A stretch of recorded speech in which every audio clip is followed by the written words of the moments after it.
नमस्कार, मी मानसी देशपांडे। पुढच्या 15 मिनिटात आपण घेणार आहोत 50 बातम्यांचा आढावा। सुरुवात करूया महावेगवान घडामोडींना। पुण्यातील सनबर्न फेस्टिवलला स्थानिकांसह हिंदुत्ववाद्यांचा विरोध आता वाढलाय। तसंच फेस्टिवलसाठी जमीन बळकावल्याचा आरोप गावकऱ्यांनी केलाय। तर संभाजी भिडे गुरुजी यांनी पालकमंत्री गिरीश बापटांची भेट घेतली आणि कार्यक्रम थांबवण्याची मागणी केली आहे। सनबर्न फेस्टिवल वादावर तोडगा काढू अशी प्रतिक्रिया गिरीश बापट यांनी दिली आहे।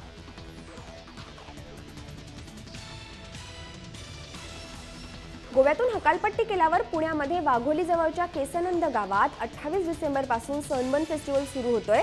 या कार्यक्रमाला विरोध करण्यासाठी अभिनेते शरद पोंक्षे उपस्थित होते। त्यांच्यासोबत गावकरी आणि हिंदुत्ववादी संघटनांनी या सनबर्न फेस्टिवलला विरोध केलाय। या फेस्टिवलसाठी शेतकऱ्यांच्या जागेवर अतिक्रमण केल्याचा आरोप ग्रामस्थांनी केलाय।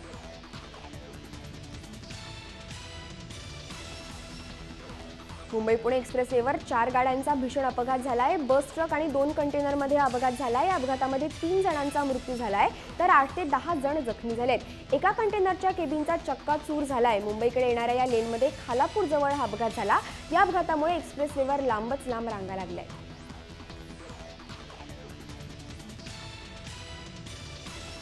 गोव्यातल्या दाबोळी विमानतळावर अपघात झालाय। जेट एअरवेजच्या विमानातल्या तांत्रिक कारणामुळे विमान धावपट्टीवरून घसरलं। या अपघातामध्ये 20 प्रवासी जखमी झालेत। हे विमान गोव्याहून मुंबईकडे जात होतं। या विमानामध्ये 154 प्रवासी आणि 7 कर्मचारी होते। या सर्व घटनेमुळे विमानतळ दुपारी 12:30 वाजेपर्यंत बंद ठेवण्यात आलंय।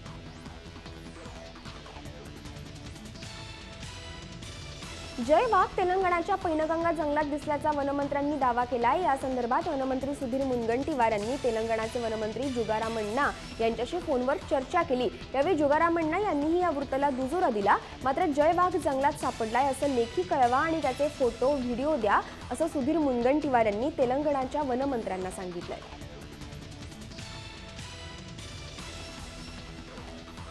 पुणे मेट्रोच्या भूमिपूजनाला न बोलावल्यानं जलसंपदा राज्यमंत्री आणि शिवसेना नेते विजय शिवतारेंची जीभ घसरली आहे। कार्यक्रमाला न बोलावणाऱ्या गिरीश बापटांची चरबी आणि माज उतरवणार अशा शब्दांमध्ये शिवतारेंनी बापटांवर तोंड सूक घेतलंय।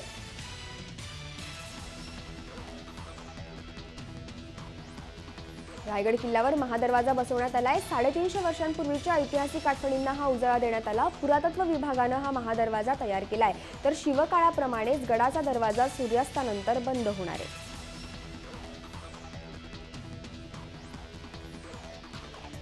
2017ची सुरुवात निवडणुकीच्या घोषणेनं होणार अशी माहिती जय महाराष्ट्राला सूत्रांनी दिली आहे। राज्यातल्या 10 महापालिका आणि 26 जिल्हा परिषदांची निवडणूक 5 जानेवारीनंतर घोषित होण्याची शक्यता आहे। ही निवडणूक 4 टप्प्यांमध्ये होईल असा अंदाज आहे।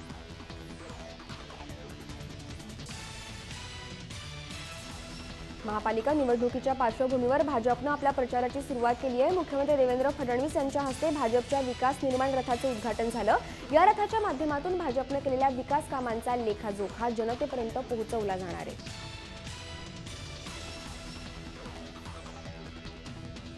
वर्सोवा फेस्टिवलमध्ये भाजपचीच छाप उमटल्याचं पाहायला मिळालं। शिवसंग्रामच्या विनायक मेटेंनी आपली नाराजी जाहीरपणे बोलून दाखवली असली तरी आता पालिका निवडणुकीच्या तोंडावर मित्रपक्षांनी सर्व हेवेदावे विसरून पुन्हा एकदा भाजपची कास धरली आहे। महापालिका निवडणुकीत आम्हालाही जागा द्याव्यात अशी मागणी रासपचे महादेव जानकर आणि शिवसंग्रामच्या विनायक मेटेंनी केली आहे।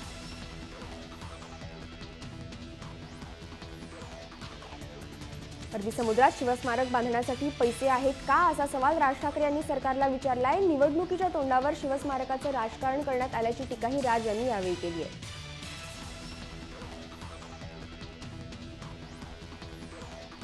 कल्याणमधल्या काळा तलावमध्ये बाळासाहेबांचं स्मारक आणि छत्रपती शिवाजी महाराजांचा पुतळा व्हावा ही शिवप्रेमींची मागणी आहे। या मागणीसाठी पालकमंत्री एकनाथ शिंदे यांनी काळा तलाव परिसरामध्ये पाहणी केली।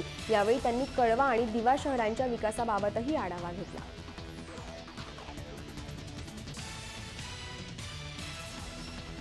अमरावतीमधल्या बडनेराचे आमदार रवी राणा यांच्या कार्यालयावर हल्ला करण्यात आलाय। हल्लेखोरांनी कार्यालयाची तोडफोड करून 3 कर्मचाऱ्यांनाही मारहाण केली आहे। हे हल्लेखोर शिवसैनिक असल्याचा आरोप आमदार रवी राणा यांनी केलाय।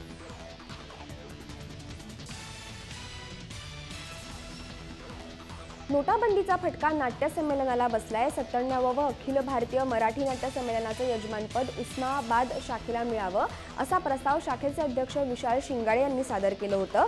महिनाभरापूर्वी उस्मानाबादमध्ये नाट्य परिषदेच्या प्रमुख अधिकाऱ्यांनी बैठकही घेतली। मात्र नोटा टंचाईमुळे संमेलनाच्या खर्चाची एवढी रक्कम कशी आणणार असा प्रश्न पदाधिकाऱ्यांना आता पडलाय।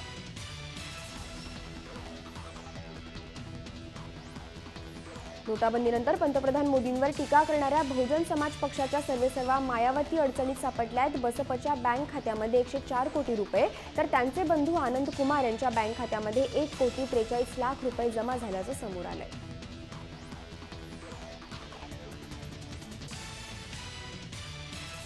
उल्हासनगर कॅम्प 4च्या मणप्पुरम फायनान्समधून अंदाजे 30 किलो सोन्याची चोरी झाली आहे। ऑफिसच्या मागच्या भिंतीला भगदाड पाडून चोरट्यांनी ही सोन्याची चोरी केली आहे।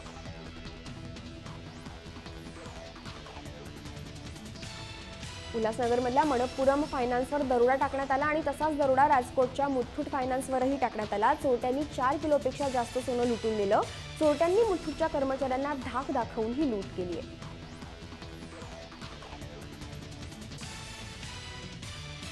गुजरातमध्ये नोटांचा पाऊस पडत असल्याचे पाहायला मिळतंय। नवसारीमध्ये आयोजित एका भजन संध्या कार्यक्रमामध्ये कलाकारांवर अक्षरशः पैशांचा पाऊस पाडण्यात आला। या कार्यक्रमामध्ये 10, 20, 50 आणि 100 रुपयांच्या नोटा उधळण्यात आल्या।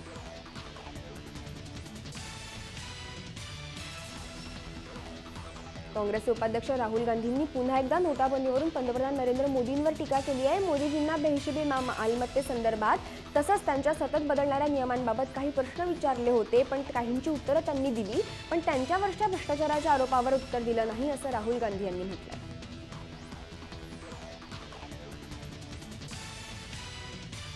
जळगावात नोटाबंदीनं आणखी एकाचा बळी घेतलाय। बँकेच्या रांगेत उभं असताना अयूब बेग यांचा चक्कर येऊन मृत्यू झाला। ते 68 वर्षांचे होते। रावेर तालुक्यातल्या निंभोरा इथल्या सेंट्रल बँकेतला हा प्रकार आहे।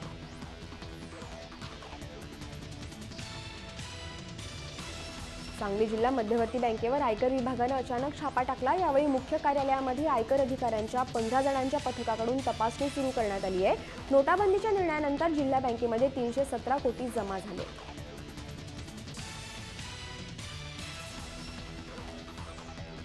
नोटाबंदीचा फटका जगप्रसिद्ध कोल्हापुरी चपलेच्या बाजारालाही बसलाय। नोटाबंदीनंतर 48 दिवस पूर्ण झाले, त्याचा 50% परिणाम बाजारावर झालाय आणि खरेदी विक्री मंदावली आहे।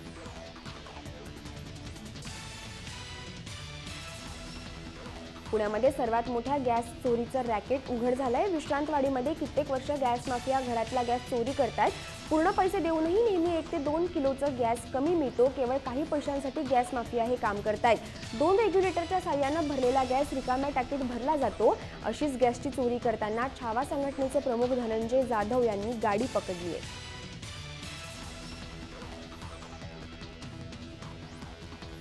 लातूरमधल्या भंगार चिंचोली गावामध्ये सावकारीमध्ये अडथळा निर्माण करणाऱ्या उत्तम ढगेचा मारहाणीमुळे मृत्यू झालाय। उत्तम ढगेंच्या नातेवाईकांना सावकार परमेश्वर लांडगेकडून 2 लाखांचं कर्ज घेतलं होतं। कर्ज घेणारी महिला मृत्युमुखी पडली आणि सावकारानं तिच्या भावाकडे पैशांचा तगादा लावला। ढगेंनी सावकाराला मुदत द्या अशी मागणी केली, मात्र चिडलेल्या सावकार परमेश्वर लांडगे यानं उत्तम ढगे यांना बेदम मारहाण केली आणि उत्तम यांचा दवाखान्यात नेईपर्यंत मृत्यू झालाय।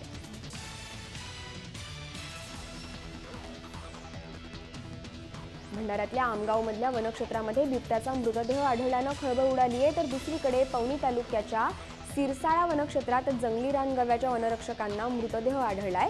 वन्य प्राण्यांना पुरेशा प्रमाणात जंगलात खाद्य मिळत नसल्यानं एका बिबट्याचा मृत्यू झालाय।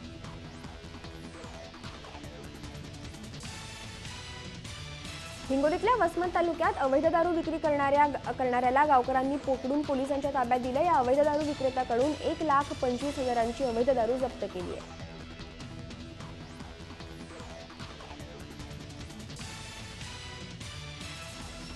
येत्या नवीन वर्षात 3 अंगारकी चतुर्थी, 4 ग्रहणं, 5 गुरुपुष्ययोग अशा धार्मिक आणि खगोलीय घटना घडणार आहेत।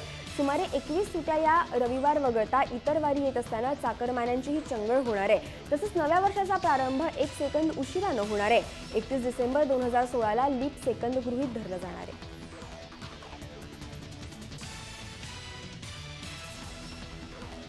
मुंबई महापालिका निवडणुकीची आचारसंहिता कोणत्याही क्षणी लागण्याची शक्यता असल्यानं शिवसेनेची निवडणूक घाई सुरू झाली आहे। मागच्या आठवड्यात स्थायी समितीच्या बैठकीत 1100 कोटींचे प्रस्ताव मंजूर केल्यानंतर या आठवड्यात आणखी 1000 कोटींचे प्रस्ताव मंजुरीसाठी आणण्यात आले।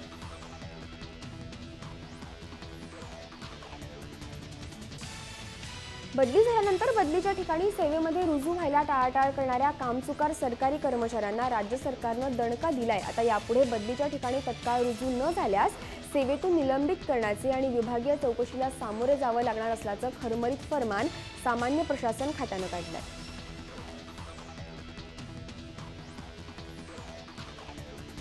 30 डिसेंबर नंतर 1000 आणि 500च्या जुन्या नोटा जवळ बाळगणं तुम्हाला महागात पडू शकतं। 10 पेक्षा जास्त जुन्या नोटा तुमच्याकडे सापडल्यास त्यावर दंड करण्याचा विचार केंद्र सरकारच्या विचाराधीन आहे।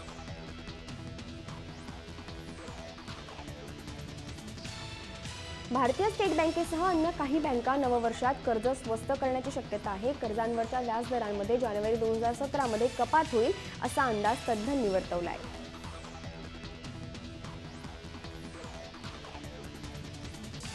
लाईफलाईन एक्सप्रेसमध्ये प्रथमच 2 कॅन्सर रुग्णांवर शस्त्रक्रिया करण्यात आली। राज्याच्या दौऱ्यावर असलेल्या या ट्रेनमध्ये टाटा कॅन्सर रुग्णालयाच्या तज्ज्ञ डॉक्टरांनी यशस्वी शस्त्रक्रिया केली आहे। या ट्रेनला 2 अतिरिक्त डबे जोडण्यात आले असून या 2 डब्यातल्या डॉक्टर कॅन्सर जनजागृती आणि उपचारांसाठी मदत करतील।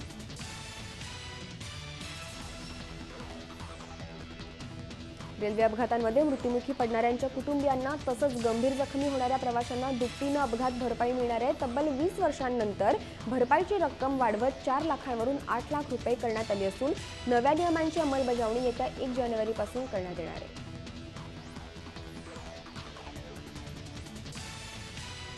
ठाणे रेल्वे पोलिसांच्या हद्दीत येणाऱ्या रेल्वे स्टेशनसह लोकलच्या डब्यामध्ये नैसर्गिकरित्या मृत्यू ओढवणाऱ्या प्रवाशांच्या संख्येनं 50चा आकडा पार केलाय।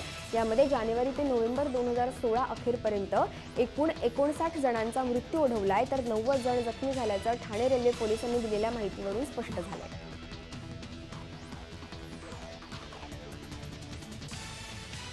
नोटाबंदीमुळे रेल्वे मंत्रालयानं मध्य आणि पश्चिम रेल्वेवरच्या अनारक्षित तिकीट केंद्रांवर स्वाईप कार्डच्या आधारे पास देण्याचे प्रयत्न चालवले आहेत। नव्या वर्षात पास धारकांना डेबिट किंवा क्रेडिट कार्डच्या साहाय्यानं पास काढणं सोपं ठरणार आहे। मध्य रेल्वेवरच्या 624 आणि पश्चिम रेल्वेवरच्या 324 तिकीट खिडक्यांवर ही मशीन बसवण्यात येणार आहे।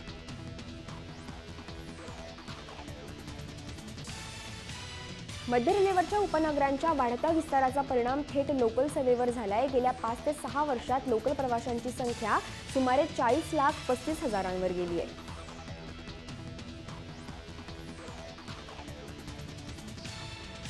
रिक्षा चालकांकडून नाकारण्यात येणारं भाडं, सततची मुजूरी यांना वैतागत प्रवाशांनी ओला, उबर, टॅब आदी खासगी टॅक्सी सेवांना प्राधान्य द्यायला सुरुवात केली आहे। त्यामुळे मागच्या वर्षाच्या तुलनेमध्ये ठाणे प्रादेशिक परिवहन विभागाकडे खासगी टॅक्सी सेवेच्या नोंदणीमध्ये 2507 इतकी लक्षणीय वाढ झाली आहे।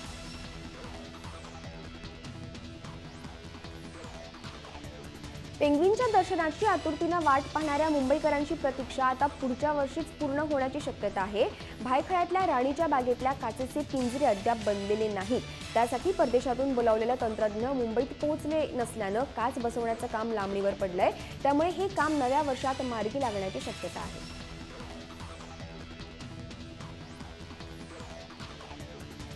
मलबार हिल परिसरातल्या प्रसिद्ध प्रियदर्शनी पार्कला पालिकेनं नोटीस पाठवली आहे। पालिकेनं परिरक्षणासाठी हे पार्क मलबार सिटीजन्स फोरम या संस्थेला दिलं होतं। पालिकेची परवानगी न घेता करारातील अटी आणि शर्तीचं केल्याचं निदर्शनास आल्यानं हे पार्क हस्तांतरित करण्याबाबत उद्यान खात्यानं नोटीस पाठवल्याचं पालिकेकडून सांगण्यात आलं।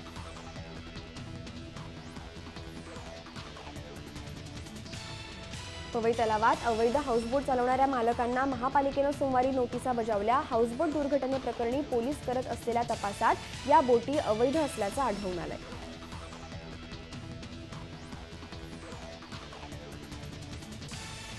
महिलांनी बहुमतानं मतदान केल्यास त्यांच्या विभागातील दारूचे दुकान कायदेशीररित्या बंद करण्याचे अधिकार आहेत। मात्र एकूण महिला मतदारांपैकी 50% मतदारांनी विरोधात मतदान केलं तरच दारूबंदीचा निर्णय जिल्हाधिकाऱ्यांनी घ्यावा।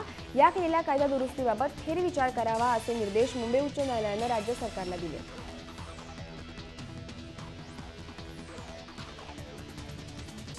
पोलिसांनी रात्री कितीही नाकाबंदी केली तरी मोटरसायकलस्वारांचे स्टंटबाजीचे प्रकार मुंबईत काही थांबत नाहीयेत। सागरी सेतू परिसर, मरीन ड्राईव्ह येथे सुसाट वेगाने जाणाऱ्या स्टंटबाजांसोबत आता जॉय रायडर्सचीही भर पडली आहे। त्यामुळे रात्रीची मुंबई ही त्यांचीच असल्याचं पुन्हा सिद्ध झालंय।